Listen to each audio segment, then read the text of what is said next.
What is the function of cation exchanger? धनायन विनिमयक का कार्य क्या है?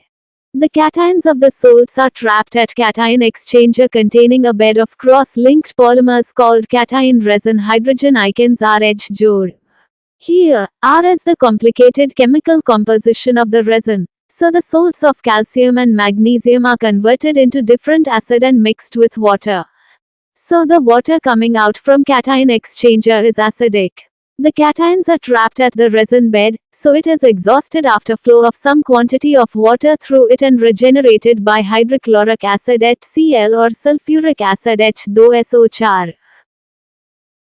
लवणों के धनायन विनिमयक में फंस जाते हैं, जिसमें क्रॉस लिंक्ड पॉलीमर का एक संस्तर होता है जिसे धनायन रेजिन हाइड्रोजन आयन RH जोड़ कहते हैं। यहाँ R रेजिन की जटिल रासायनिक संरचना है, अतः कैल्शियम और मैग्नीशियम के लवण विभिन्न अम्लों में परिवर्तित होकर जल में मिल जाते हैं। अतः धनायन विनिमयक से निकलने वाला जल अम्लीय होता है।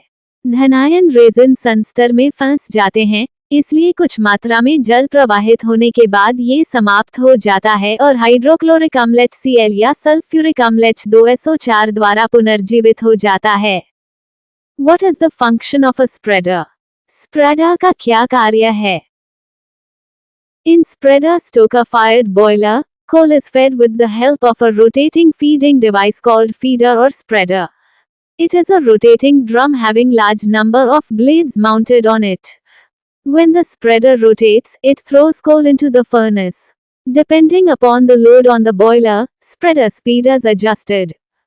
Spreader stoker-fired boiler में कोयले को एक घूर्णनशील फीडिंग उपकरण, जिसे फीडर या स्प्रेडर कहते हैं, की सहायता से डाला जाता है। यह एक घूमने वाला ड्रम होता है जिस पर बड़ी संख्या में ब्लेड लगे होते हैं। जब स्प्रेडर घूमता है, तो यह कोयले को भट्टी में डालता है। बॉयलर पर भार के आधार पर स्प्रेडर की गति को समायोजित किया जाता है। What is difference between centrifugal discharge elevator and continuous discharge elevator? अपकेंद्री डिस्चार्ज एलिवेटर और सतत डिस्चार्ज एलिवेटर में क्या अंतर है? Centrifugal discharge bucket elevators. The buckets are mounted at wide intervals on a chain or belt. It operates at high speed. At head end, it throws the materials out of the buckets into the discharge throats by centrifugal force. Continuous discharge bucket has bucket mounted continuously on chain or belt. Buckets are used leaving minimum clearance between the buckets. The material filled in the bucket is discharged at the inverted front of the preceding bucket while passing around the head pulley or sprocket. The bucket then guides that material into the discharge throat. अपकेंद्री discharge bucket elevator में bucket एक chain या belt पर बड़े अंतराल पर लगे होते हैं। यह उच्च गति से संचालित होता है। शीर्ष सिरे पर यह अपकेंद्री बल द्वारा सामग्री को बकेट से डिस्चार्ज थ्रोट में फेंकता है। सतत डिस्चार्ज बकेट में बकेट चेन या बेल्ट पर लगातार लगी रहती है। बकेट के बीच न्यूनतम जगह छोड़ते हुए बकेट का उपयोग किया जाता है। बकेट में भरी सामग्री हेड पुली या स्प्रोकेट के चारों ओर से गुजरते हुए आगे की बकेट के उल्टे अग्रभाग से डिस्चार्ज होती है।